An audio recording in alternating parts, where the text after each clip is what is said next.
Assalamu alaykum. Aziz muhterem Şarkı Türkistanlık qarindoshlar. Safarga chiqadigan bo'lganligim uchun, shanba kuni bu yerda bo'lmaydiganligim uchun bir kun burun huzuringlarga chiqib rahatinglarni buzdim. Kechiringlar. Normal haftalik söhbetimizning istihbarat savatlari mavzusining 4-si. O'tgan so'zimizda saxta kimlik hikoyalar haqida so'zlagandik. Saxta kimlik hikoyasi, saxta kimlikka uyg'un tarjimahal. Buni yana biroz davom qilaylik. Saxta kimlikning vaqtlik va uzun muddatlik degan ikki turini so'zlagandik. Bunisi vaqtga qarata bo'lish, hamda saxta kimlikni turishliq mavqesiga ko'ra yana bir qancha turga bo'lishga bo'ladi. Hatta bunda turlarning muqimliqimi yo'q. Bu cheksizlikka ega desak bo'ladi. Masalan, rasmiy saxta kimlik. Bu elchixonalarda diplomat kimligida vazifa o'taydigan jasuslarning kimligi qaratilgan. Diplomat salohiyati bilan elchixonalarda ba'zi jasuslar bo'ladi. Diplomatlarning bilisizlar diplomatik haqlari bo'ladi. Ularni turishliq o davlatda deganda qo'lga olmaydi. Qo'lga olish huquqi yo'q diplomatlarda. Mana bu alayidligidan foydalanib diplomatlar jasuslik qiladi yani. Aslida jasus diplomat degan kimlik ostida jasuslik qiladi. Buningga masalan bizning o'tmishimizda Urumchi turishliq Amerika konsulxonasida ishlagan Douglas diplomat kimligida jasuslik qilgan. Bu asosligi Sovet ittifoqining yadro izlanishlarini ta'qib qilgan. Agar bunda diplomat salohiyatli jasuslar tutilib qolsa, istenmagan shaxs sifatida chegaradan haydab chiqarildi. Bu odamning takror bu davlatga kirishi mumkin bo'lmaydi. Endi g'ayri rasmiy saxta kimlik. Bu eng ko'p ishlatiladigan saxta kimlik bo'lib, bu kimlikda vazifa o'tayotganda tutilib qolsangiz, davlatingiz sizni tonimaydi, e'tirof qilmaydi, ega chiqmaydi sizga. Hatta sizni bir saranglar doktorxonasidan qochib ketgan, jinoyat o'tkazgan, biz izlayotgan odamdir deb qaralishi mumkin. Bundaq kimlik bilan vazifa ketayotgan vaqtingizda kelib chiqadigan oqibatlarning hammasi sizga aytib beriladi. Davlatning ega olmaydiganligi, davlatning inovatini qo'g'dash uchun mushundaq qilmay bo'lmaydiganligini aniq deydi va buningga siz rozi bo'lasiz. Davlatning manfaati uchun fidoyi bo'lish irodangiz bilan bu shartlarni hammani qabul qilib yo'lga chiqishingiz kerak. Bu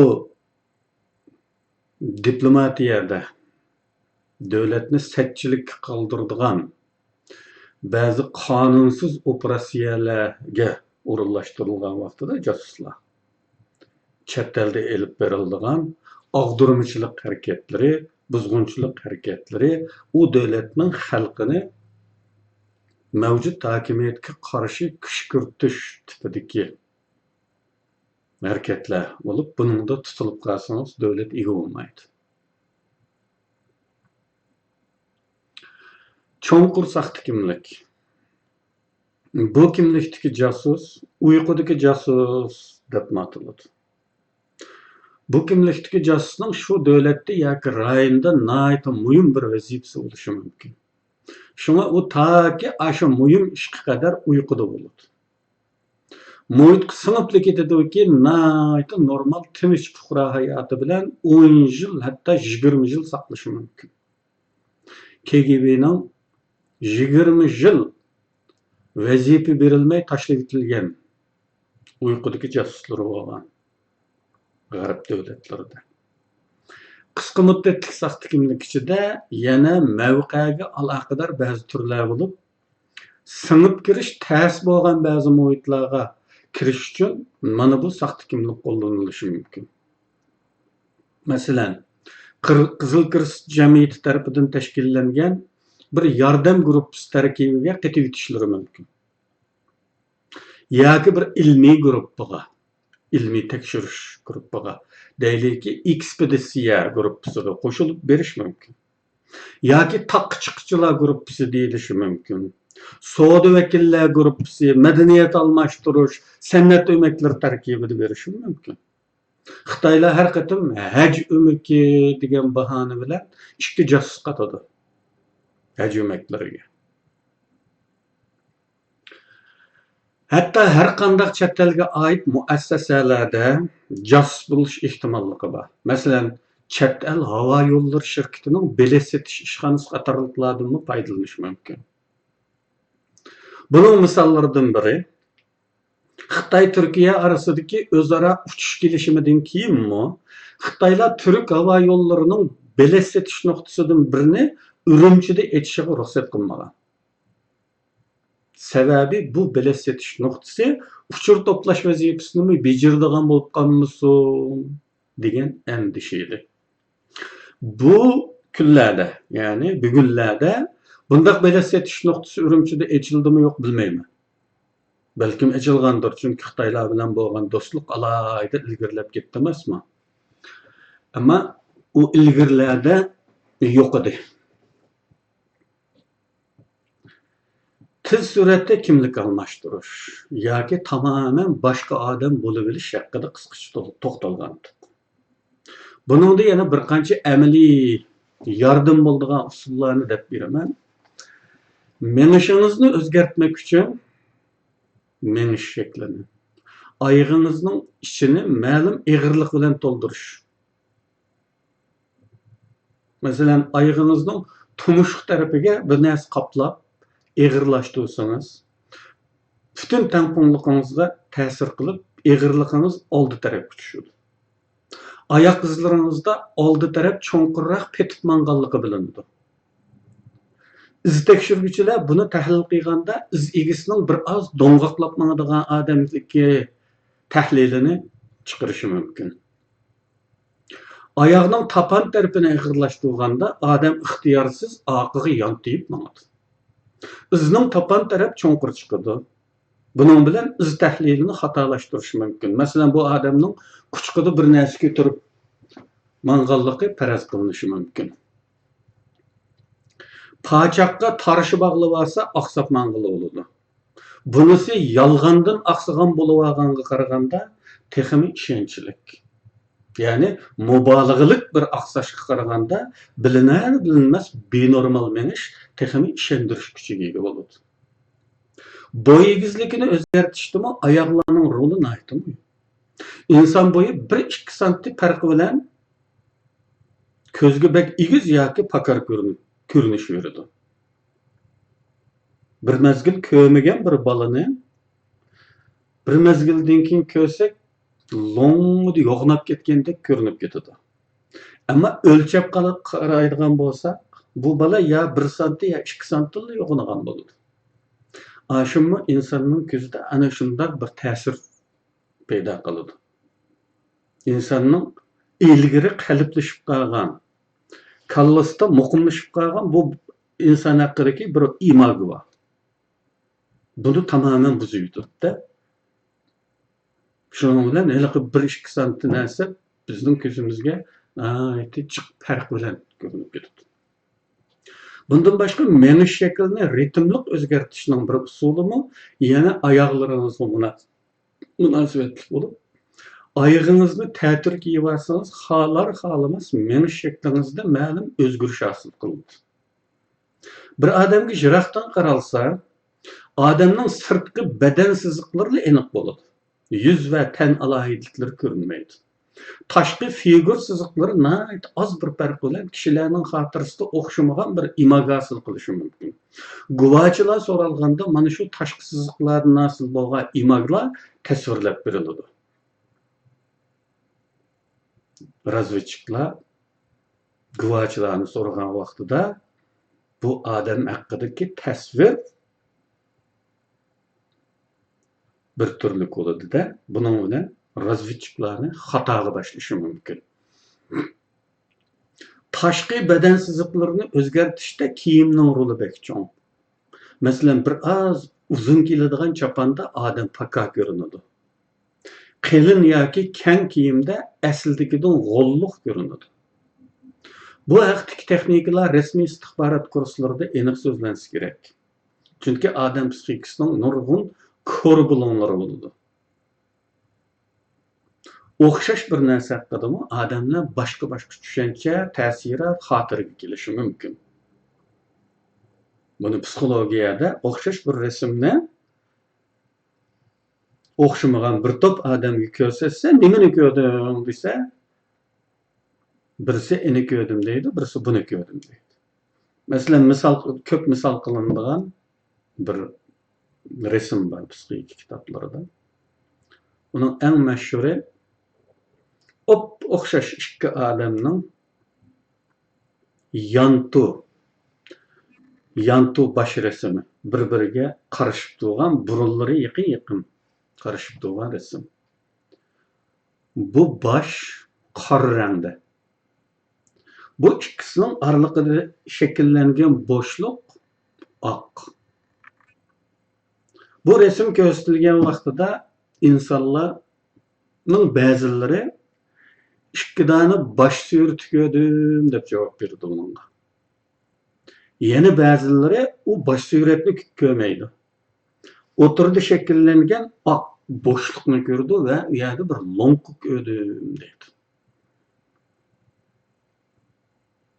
Ikki boshning orasida shakllangan bu nima? Bir lo'nqa o'xshash ko'rinadi. Yana bir rasm bor psixologiyada misol qilinadigan. Uni bir odamning bosh surati. Unimi ba'zi odamlarga ko'rsatsa, 18 yoshli yosh bir qiz ko'rdim deydi. Yana ba'zi odamlar bir mo'may ko'rdim deydi.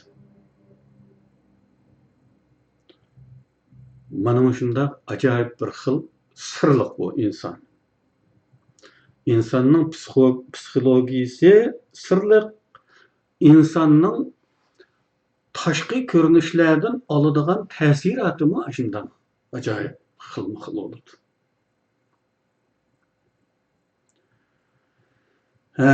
Shunlashqa o'xshash bir odam haqida odamlarda o'xshamagan ta'sirot, xotira, tushuncha hosil bo'ldi, aslimi.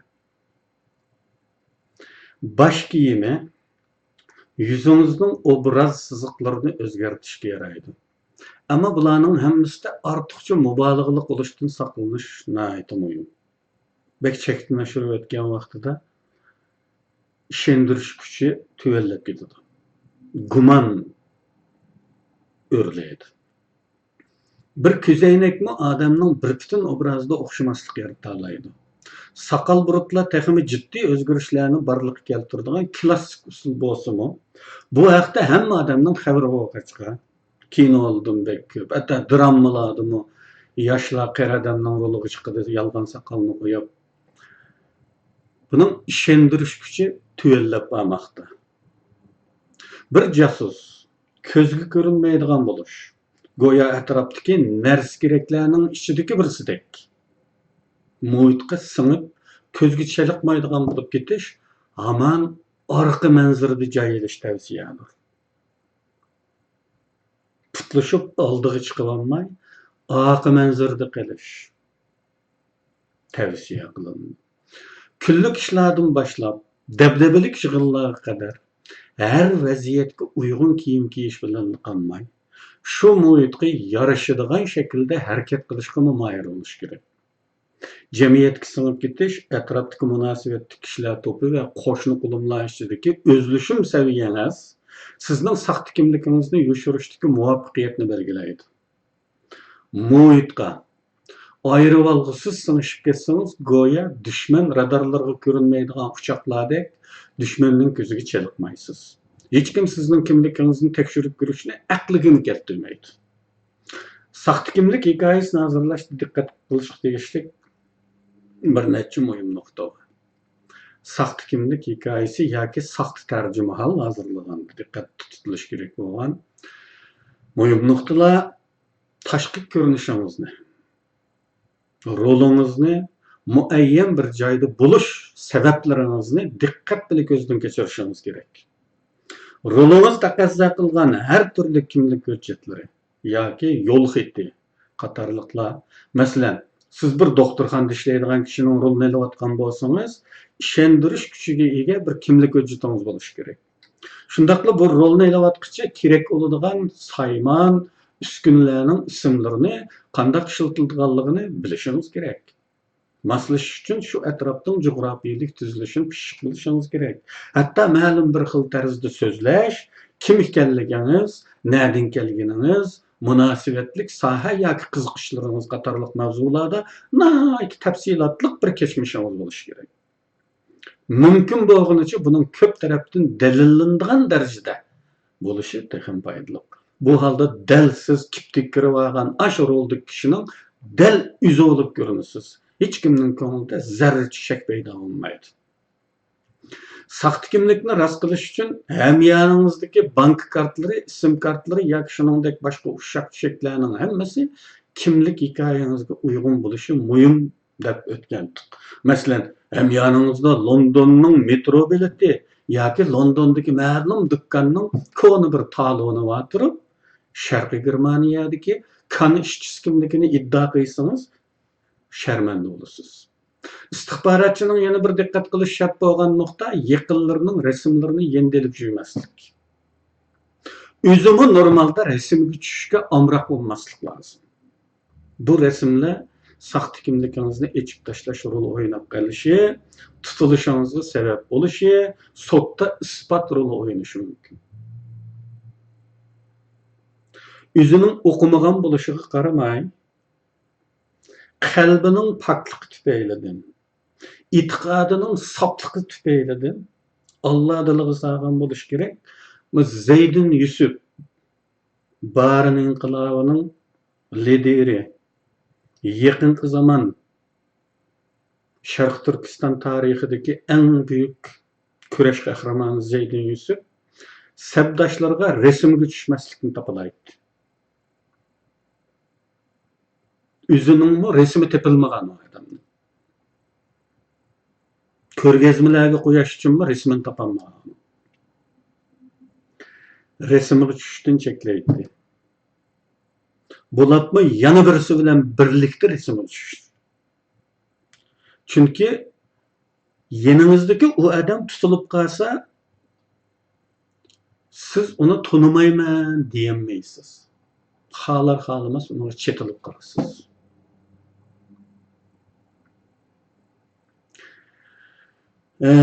Cho'nqur saxta kimlik ko'p hollarda dushman ichiga cho'nqur yo'shirinish ma'nosini beradi. Bu deganlik dushman muhitida uzun muddat yashash demakdir. Buning uchun bilish kerak bo'lgan ishlar nihoyat ko'p. Bu muhitda sizning balliq davringizda bo'lib o'tgan ishlar, uzoq o'tmishda bu muhitda moda bo'lgan ishlar, so'z odatlari, mahallaviy chaqchaqlar, yapti so'zlar, şu zamandaki kona ko'chalarning qayerdan qayerga ketadiganligi. Ya'ni hozir bu ko'chalarning o'rni o'zgargan. O'rnida qurilishlar bor. Bu haqda josuslikda yoki g'arb josusligida odat bo'lgan bir turaqli ibora Moskva prinsiplari deb atalgan. Qizil terrorlik va havas isidigan Moskvada sınıp girip özünü yoşurup turib qalmaqning ta'sirligidan bu atalg'i kelib chiqqan. Moskvada ishlaydigan g'arb josuslari mana shu Moskva prinsiplariga cho'qim amal qilish kerak edi. Moskvada bir Rojdestvo qanday xatırlandı? Qanday fəaliyyətlər buludu? Qaysı tərtibdə buludu? Deganlardan tartib bala vaqtimizda o'qiladigan kitoblargacha nayta nurg'un kichik farqlarga diqqat qilish kerak ekan. Chunki aqlimizda dunyoning eng usti qarash jasuslik organi o'zingizni izlamoqda. Paş olup qalsanız Lubyankaning o'ylashma qo'rqinchli bo'lgan yer ostidagi o'lim hujralarga tushsiz. Lubyankani bilasizlar qachon? Moskvadagi KGB joylashgan ko'cha. CIA'ni Langley degan yerda deymizmi? Shunga o'xshash. Moskva prinsiplari shulardan iboratdi. Har qachon saxta kimligingizga sodiq bo'ling. Muhitga cho'king. Hech qanday xiyoliy farazlarda, xam xiyollarda bo'lmang. Xato bo'lish ehtimoli bo'lgan har ish xato bo'ladi. Agar bir ishning xato ekanligi to'g'risida bir ehtimollik tug'ilgan bo'lsa ko'nglingizda, buni ikkilanib o'tmayli xatoga chiqaring. Bu islom dinida bir gap bor-ku, halol bilan haromning orasida bo'lgan narsani makro deydi-ku islomda. Makro narsalardan uzoq bo'lish tashabbus qilindi. Bu taqvolik uchun bu yo'l yaxshiroq. Ya'ni gumonliq bo'lgan narsalardan uzoq bo'lish. Bu shunga o'xshab ketadi-da. Xato bo'lish ehtimol degan narsa ko'nglingizga keldimi, buni xatoga chiqarib yiqi yo'lamang unga. Ana xatolashmaysiz. Balkim to'g'ri bo'lishi mumkin deb bu tarafga ig'irlik berib qolsangiz, chatoq.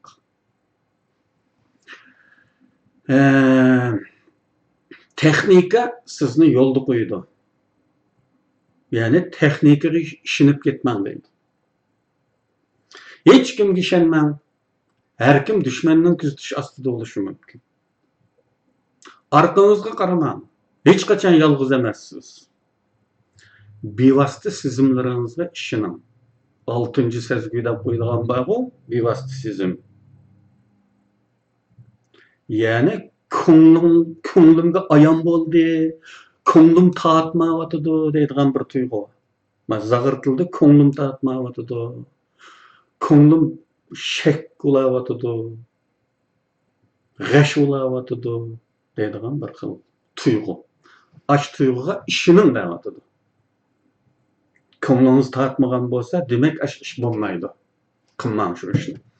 Agar bir ishning xato ekanligini his qilsangiz, büyük ihtimallik bilan shu xatodir. Qarshi tarafni rohatlating. Ya'ni xotirjam qiling. Qarshi taraf degan qaysi? Bizni kuzatayotgan anti jasuslik. Barliq tanlashlaringizni qo'llanishga ochiq, jonliq tuting. Jasuslikdagi 3-prinsip biz yuqorida oldingi qatimda jasuslikdagi 2 prinsipni deb o'tgan. Endi buning 3-prinsip har qachon bosh jasusning to'g'ri. Ya'ni har qachon bosh jasus haqli. Bu prinsip bu. Bunu talashmang hargiz. Endi bir ishki amaliy voqea anlatib qo'ysam bir az va abstrakt nazariyalardan ancha-muncha hikoya aralashtirib qo'ysak balki bir az mügdeklarimni ketib uyqumni ichilib ketadi. Ikkinchi dunyo urushidan keyin Berlin 2 bo'lakka ayrildi. Bundan xabaringlar bor. Amerika, Angliya, Fransiya G'arbiy Berlinni, Sovet ittifoqi Sharqiy Berlinni kontrollashda tutadi. 1954-yili Amerika va Angliya istixboroti Sovetga qarshi ustunlik qozonmoq niyatida Altın operasyası dep atalgan bir operasiya başladı. G'arbi Berlin'den Şarkı Berlin'e tutaşkan 450 metr uzunlukta bir tonel kesip muhim bir telefon liniyasiga o'g'ri liniyadan birini ulab qo'ydi. Maqsad Sovet İttifaqının sözleşmelerini tanıştı. Alayhazal 20 milyonga yaqin telefon tanışaldı. Bir yıl içinde Sovetler tonelini bilip kalıp tündürüp etti. Tonelning bayqilishi bir İngiliz 200'lük casusning satqınlıqıdan bolgan edi. Casuslarning ikki tarafga ishlaydiganini 200'lük casus deydi. Double spy. Liang Mianzhen diye Xitoychisi. Bu hem Sovetga hem G'arbga ishlaydigan casus ekan. Bu tonel haqidagi xabarni Sovet İttifaqı deb qo'ygan.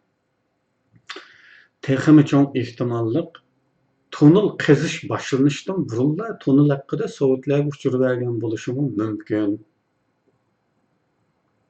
Mana casuslikda mana bunday ishlar bo'ladi degan. Endi yana bir vaqa casus Cicero. Qarshi tarafning sirlarini oladigan casuslaringizning bo'lishi yaxshi. Ama sizning casuslik organingizning ichida bir ag'maxonning bo'lishi ehtimoli har qachon mavjuddir. Elias Bazna ismli bir Albanning hikoyasi bu mavzu uchun yaxshi bir misol bo'lishi mumkin. Nemislar tarafidan Cicero degan kod ism bilan atalgan Bazna 2. Dünya urushi mezgilida Turkiyadagi Angliya elchixonasining shofiri edi. Bu şoför baş elçinin şikafidagi maxfiy hujjatlarning rasmini tatib nemislarga satadigan bir casusdi. Urush jarayonida 300 ming eurodan ko'proq pul olgan Cicero eng ko'p foyda olgan nemis casusi bo'lib qoldi. 44-yili İngilizlar baş elchixonada bir ag'maxonning borligini sezdi. Ammo bu ag'maxonning kim ekanligini aniqlashga ulgurmasdan Bazna pullarini olib muvaffaqiyatli holda qochdi. Nayte afsuski Argentinada pullarını banka qo'ymoqchi bo'lganda natsistlarning aslida uningga saxt pul berganligi ma'lum bo'ldi. Nol bakaq ishlagan bo'lib chiqdi. Endi yana bir prinsipni deb qo'yay. Arlab bu prinsiplarni deb qo'yay. 4-prinsip ko'zga ko'rinar. Muhit qismib ketdi. Yani közge görünün degan, kuzatgan adamning ko'ziga görünün degan gap emas. Bu yani o'zingiz yashayotgan muhitda yuzabro'yi va bir odamga aylanan degan. Endi shunda bo'lganda, muhit qismib ketish bilan bu ish qarama-qarshi kelmaydi. Jasuslarning tarbiyalanishi qanday bo'ladigan deb bek qiziqaman men shaxsan. Sizlarni cho'qim buni qiziqsizlar. Ammo bizning qo'limizda casuslik kurslarida ishlatiladigan darslik kitob yoki qo'llanma kitob yo'q. Bu tufaylidan biz faqat faraz qilamiz. Nurg'un o'xshamagan kanallardan bir tomchidan uchurlarni to'plab bir yerga jug'lash orqali ehtimolliqi bo'lgan ba'zi dars turlarini paymitimiz xolos. Jasuslarning qanday tarbiyalanganligi, nimalarni o'rganganligi hammalarni qiziqtirgandek, meni qiziqtirgachqa doim kinolardami, o'qigan kitoblardami bu nuqtaga diqqat qilaman. Shu sababdan ba'zi o'zim bilgan uchurlarni o'rtoqlashib qo'yadi. Aldı bilan casuslarning tabiiy shartlari, ya'ni badan qurilmasi psixologik shartlar bo'yicha tanlash olib berildi.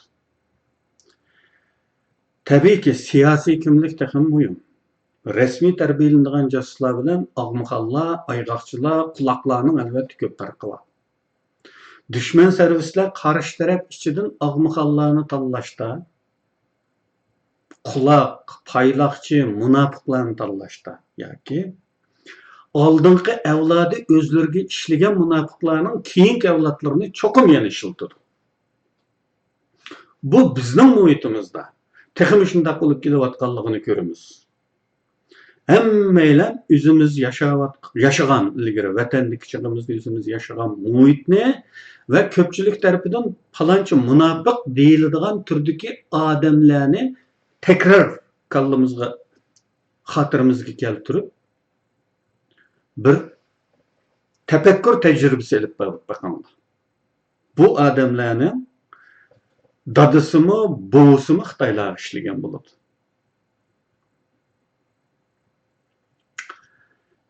Çokum bunun evlatlarını işiltidi. Bu bizning muhitimizda, texmi shunda ta ki Çin sulalisiga işleyen munofiqlarning evlatları keyin Yang Zemishinga, andin Shang Shiseiga işleganligini ko'rdik.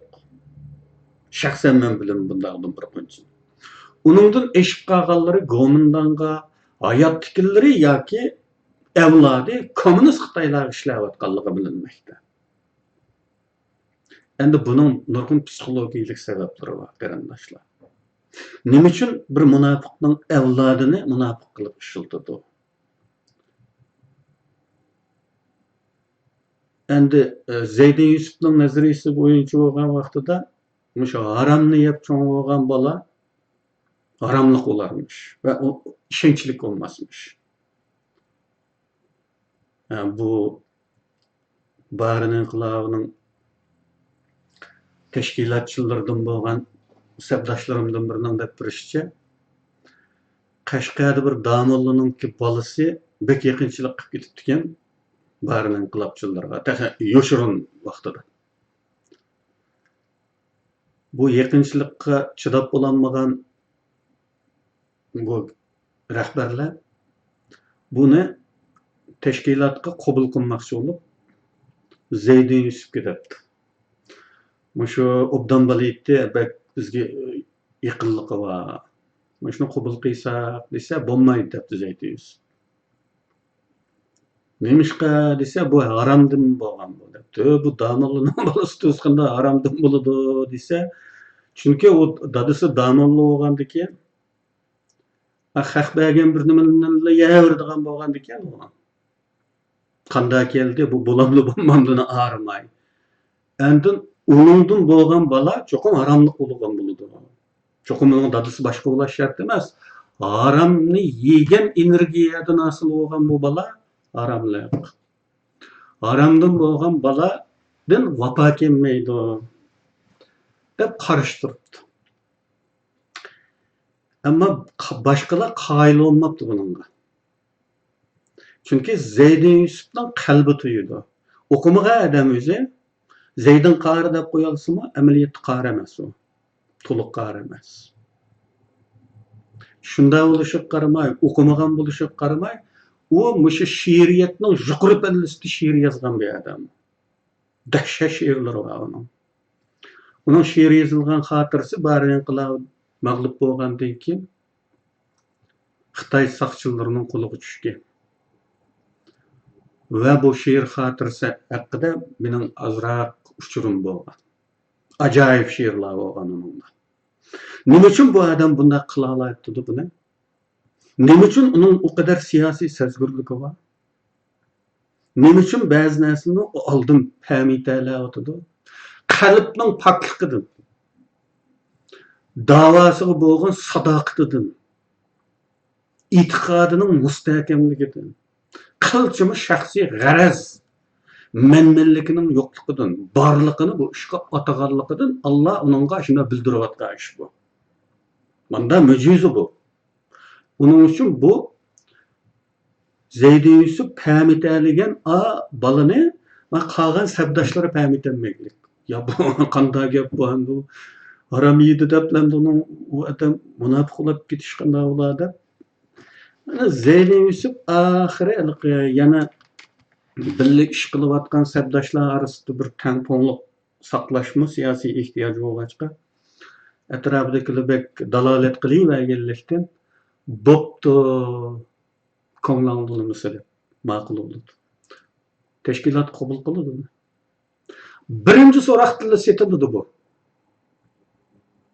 Hatta bu hikoyani bizga deb berayotgan adamlarning qo'lga ilinishiga sabab bo'ladi va so'roqda yuzlashishga chiqadi buni. Saqchilarning tarafida turib, ya danglar bizmi dedik bu deb qutulmasak bo'lmaydi deyishib bergan. Ya'ni psixologiyasida bir munofiqning avlodining psixologiyasida shunday buzuqlik bo'ladi.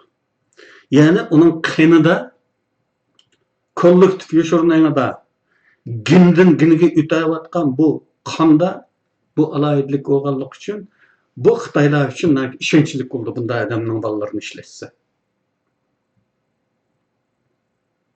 Xitoylar yana buning munosabati bo'lmasimi deb qo'yay, o'xshab ketganlikdan.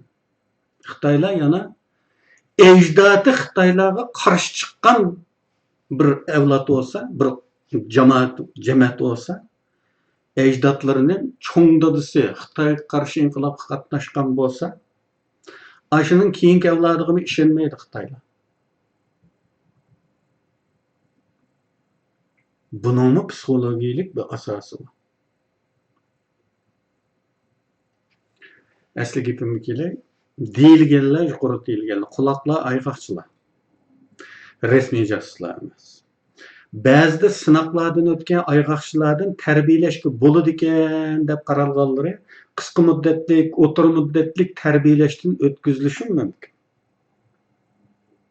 Ama yanıla resmi jasus emas, quloq sifatida ishlatildi-yu, uning ilqi uchur to'plashda texmi qanday uchurlarning qimmati borligiga hukm qilishda biroz bilgisi bo'lsin deb tarbiyalaydi bundaqlar.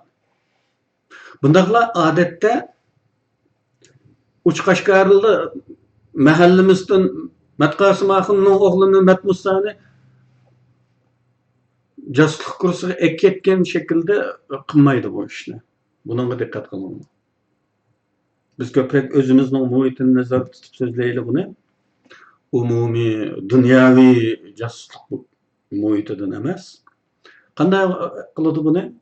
Xalqning ko'zidan tushmasliklari uchun her xil ataklar bilan elib ketildi bular.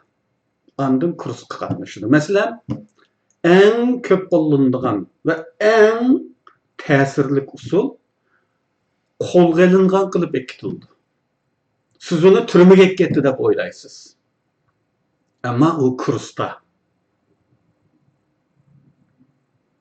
Agar uning ba'zi yaqinlari, burunqi do'stlari uni turmaga yo'qlab bormoqchi bo'lsa, belgilangan va shuningga paloni kuni kasang bo'ladi deb ruxsat berilgan kunda uni turmada ko'rsatishi mumkin.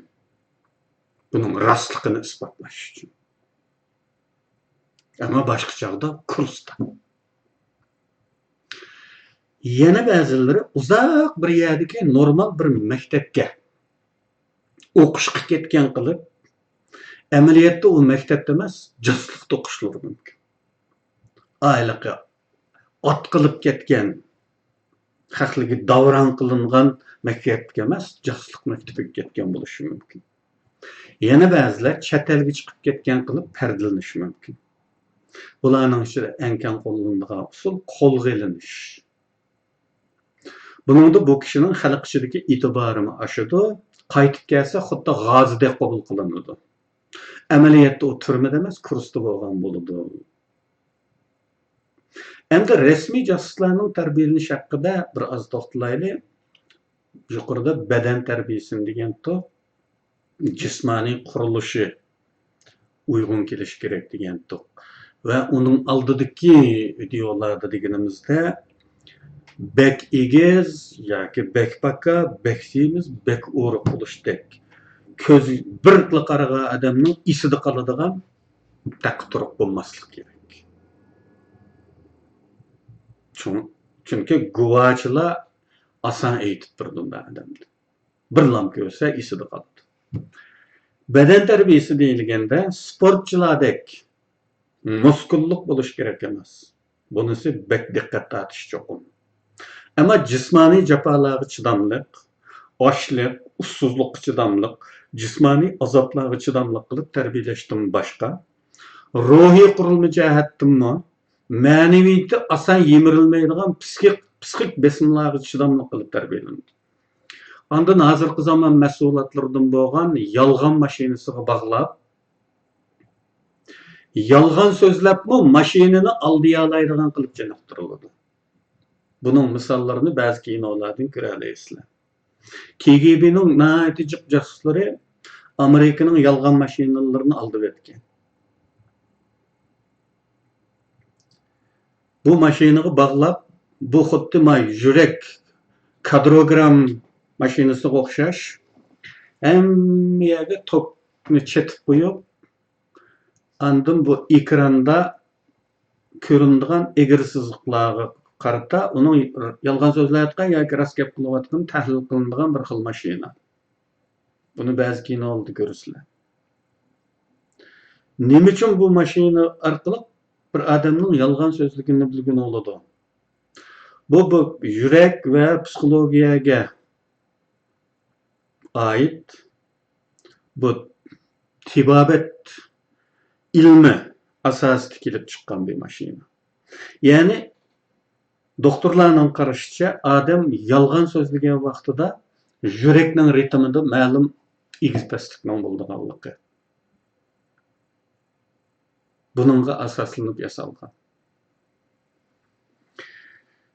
Mana shu yolg'on yolg'onni sinaydigan mashinani oldi vitalaydigan chiniqtiriladi. Yana bir tarbiyasi til o'rganish. Jasuslar dushman muhitida ishlaydigan bo'lg'achqa cho'qim shu tilni mukammal bilish shart. Bilgandimi o'zining saxta kimligida shu davlatning qayeridan deb tarjimal bekitgan bo'lsa, shu yerning yerlik shivi so'zlari, mahallaviy chaqchaq so'zlari, yapti so'z, mahallaviy idiomlar, hatto shu rayonda ko'p tilga ilinadigan, misol qilinadigan hikoyalar, tamsillik shaxslargacha bilishlari kerak bo'ladi. Agar siz mening jutumdan sho'riqdim bo'lsangiz, men deymanki, kagülük tudamning qalasiga keldi degandek deb o'qitish qilsam, siz bu nima degan gapdi deb o'ylaysiz. Shundaqku? Ya uyada chinib qalasiz. Tudamning qalasi degan bu tamsilni. Uning teshida boshqa yerliklar ishlatmaganlik uchun. O'zingizni sho'riqliqman degan bo'lsangiz, chinib qalasiz. Kagülük tudamning qalasiga keldi degandek bir muncha o'zimizga xos bo'lgan tamsillarimiz bor masalan. Shuningga o'xshash har bir yurtda o'ziga xos bo'lgan shunday tamsillar bor, o'ziga xos bo'lgan chaqchaqlar bor, boshqalar ma'nosini tushunmaydi uni. Jasuslar bu darajada inchga bilish kerak. O'zining kishilarga taqdim qilayotgan saxta kimlik tarjimaliga uyg'un hikoyalari asha darajada bo'lishi kerak.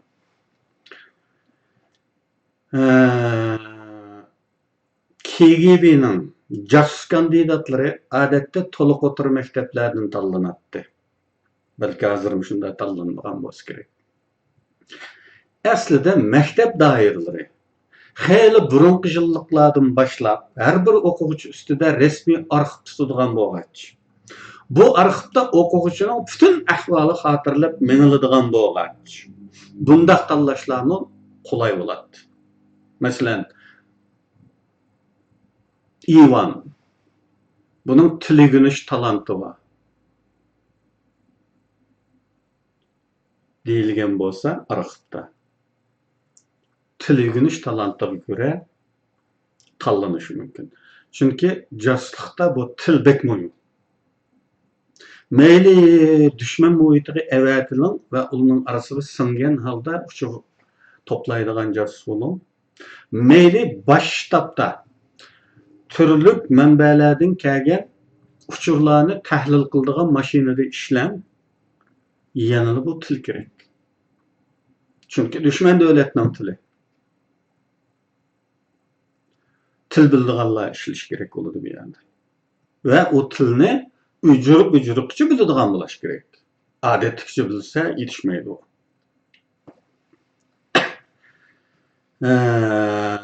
Tili talanti şunlaşqa muhim alayidlik hisoblanadi. Jasuslikqa o'quvchi tanlashda. Bilasizlar, odamlarning ichida ba'zilar boshqa tillarni bek tiz va qusursiz o'rganib oladi. Ba'zilar yillar tirishibmi bundaq saviyada o'rganolmaydi. O'rganganda qilsa-mu, hamon keyin o'rganganligi chenib turadigan darajada talaffuz yotliq bo'ladi. Menga o'xshash. Men Xitoychada kitob tarjima qila olmaydim, so'zlasholmaydim. Gapimni uqtirammaydim odatda. Shu tarzda talaffuzim buzuq. Va turk tilidami kitob yozdim, masalan. Ammo turkchammi talaffuzim toza yaxshi emas. İngilizcedami yana shu holni takrorlayapmiz. Yezish va o'qishda sal yaxshiroq. So'zlash va anglashda bek nachar. Favqulodda dötmen bu til mavzusida. Endi men bevosita ko'rgan bir muncha odamlar bor. Aslida maktab o'qimagan bolalar edi. O kadar qisqa muddatda bir tillarni shundoq ravon, o kadar üzülek o'rgandiki, hayron qoldim men. Men ular bilan 2 muhitda birga yashab baqdim. Ya 3 o'xshamagan 3 til muhitida yashab baqdim. Shu o'xshash bir ikki bola bilan, yosh bola bilan. Uchilisini shunda tuzugini o'ylablik. Hatto tarjimonlik qiliblik. Bir necha oy ichida. Endi bu til o'rganish bir xil tug'ma talant. Ba'zi odamlar ashundoq tez o'rganadi. Onun uchunmi bu jasuslikda eng muhim shartlarning biri hisoblanadi. Bugungi kundami balkim o'xshash bo'lishi mumkin, ammo bugun dushman davlatlarga jasus evatishlar asosan amaldan qolg'achqa o kadar muhim bo'lmasligi mumkin. Ammo dushman uchurlarini tushunish, tahlil qilish qatorliqlar uchun ham til bo'lmasa bo'lmaydi. Kuzatish texnikasi. Deb o'tganimizdek jasuslikda eng ko'p harakat kuzatish. Şuna kuzatish yo'nalari nihoyat muhim. Boshqalarni kuzataman deb o'zimiz boshqalarning diqqat chemberiga tushib bo'lmaydigan bo'lish uchun albatta bu jihatda tarbiyalanish muhim. Kuzatish davomida ba'zilar boshqalarning uylariga, ishxonalarga kirishga to'g'ri kelishi mumkin. U holda qanday qilib sezdirmasdan binolarga kirildiganligimi bu tarbiyaning bir mazmuni. Bularni keyin yana tilga olishimiz mumkin. So'roqlarga terjimalik. Tutulup kalıştan saqlanish birinci o'rinda bo'lsa-mu, har qanday bedel kesse-mu tutulup qolmaslik uchun tirish kerak. Bu birinchi shart jasuslar uchun. Lekin tutulup kalishdanmi saqlanqil bo'lmaydigan ahvollar bo'ladi.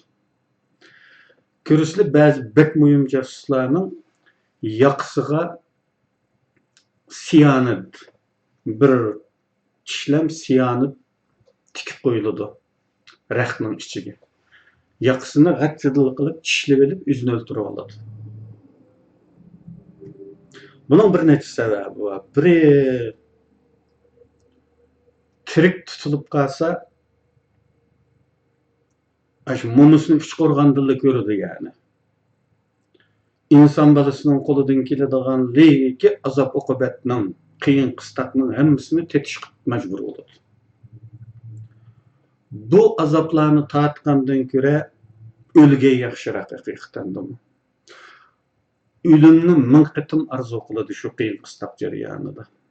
Ammo o'ltamaydi. Mana shundan saqlanish uchun o'zini o'ltirib olishi mumkin.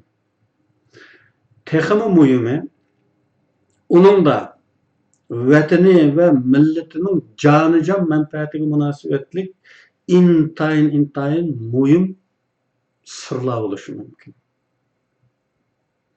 Azobga chidamay bu sirlarni depsilish, munofiq bo'lib ketishdan saqlanish uchun o'zini o'ltirib olishi mumkin. Bu texmo büyük ehtimal va bundan keyingi ahvollarda bu ehtimollik texmo eshib beryotadi. Chunki hozir qiyin qistoqlarga ancha murojaat qilib ketmay ixro qildiradigan texnikali birlik geldi. O sebepten tutulgandan keyin o kahramanlık akmaydigan ahvallar. Şunu terbiyeleniş jarayandaki bir ders qandaq keçiş haqqida boludu. Bularning hammasiga qaramay yana tutulup qalsangiz qanday boludu? Saatlarcha, kunlar bo'yi qiyin qistaqlar bo'lishi mumkin. Necha kunlab uyqusiz qo'yadigan kuchlik yo'rug'liq bo'lishi mumkin. Hatto bugungi kunda ba'zi ximiyalik dorilar, uqullar bor. Bularning hammasiga terajash ma'lum tarbiya orqasida muvaffaqiyatli bo'lishi mumkin. Ama tutulgandan keyin terajayman deyish bek ishonchlik emas. Bu yalğız jismoniy qiyin qistaq bo'lsa-ku, botirlik, qahramonlik bilan terajayalaytdingiz balki. Ama bugungi kunning ximiyalik dorilari, mast qo'yg'uchi, xumor qo'yg'uchi dorilari irodangizga biqilmagan holatda sirlaringizni oshkorlab o'tishi mumkin. Qarindoshlar, buguncha mushunchalik bo'lsa yetar. Keyin yana ko'rishamiz. Hammanglarni Allohga topshirdim. Alloh hamma ishlaringlarni ko'ngildagidek qilib bersin, muvaffaqiyat ato qilsin. Xayr xo'sh.